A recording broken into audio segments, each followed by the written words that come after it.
Now, my next guest has just returned from South Africa after being recognised as the Young African Achiever of the Year. The awards drew participants from over 36 African countries.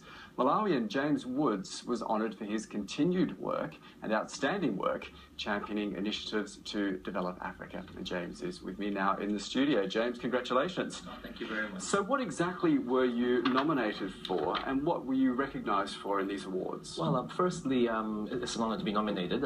You're not really told who's nominated you and for what they've nominated you, but on top of my head, for the initiatives I'm involved in, I've worked heavily on the flooding issues that occurred in Malawi in January this year. So I was able to amass quite a lot of support internationally and locally. I was also one of the first people to break the news internationally. I also work on illegal ivory trading issues. So I've worked with organizations here in the UK. So one organization, Stop Ivory, another organization, the Giants Club. So we've worked in trying to promote the curbing of illegal ivory, the burning of ivory, elephant protection initiatives. And also beyond that, as a young person under 30 and under the age of 30, I've worked with numerous African governments on communication strategies. So I'd assume that I'd be nominated in accordance to those. So you've certainly been very busy, and it was actually the change maker category. And oh, yes. There were 1,500 nominations for that. Yes, so apparently, according to the letter I got, was that they're looking for young Africans who are bringing forward development on the continent. And in terms of nominations, the exact number was 1,502 people nominated. So I got to the final 5, and on the night itself, it was a great honor to be called up on stage as the Young African Achiever of the Year 2015. So what's driving you? Why do you want to make these differences to the whole continent? What do you want to see happen in Africa in the coming years?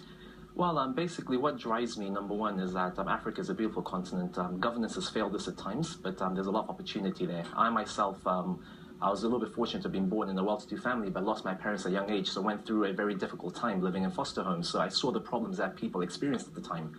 So during that, when you grow up and you see that, you think that you don't want people to go through the same. You want something different. You want individuals to have quality of life, quality of education, good health. So you want different things to happen for individuals. So that's what drives me to see a prosperous Africa where, as an African, you can stand somewhere, and when you talk about the continent, you're not talking about corruption. You're not talking about warfare.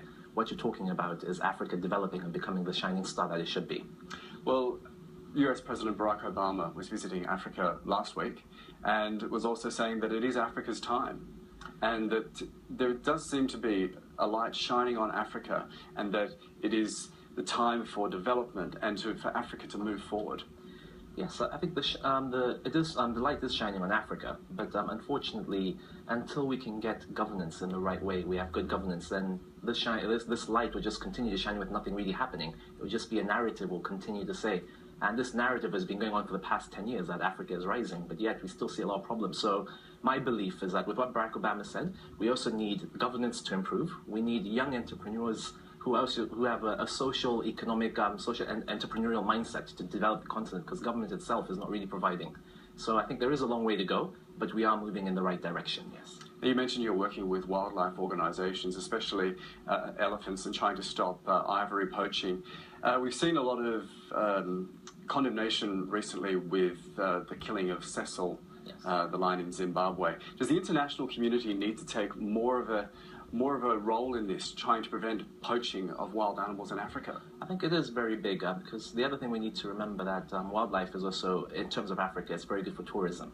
So a lot of African countries rely on tourism. We can look at Malawi, Kenya. These two countries are heavily reliant on tourism. South Africa.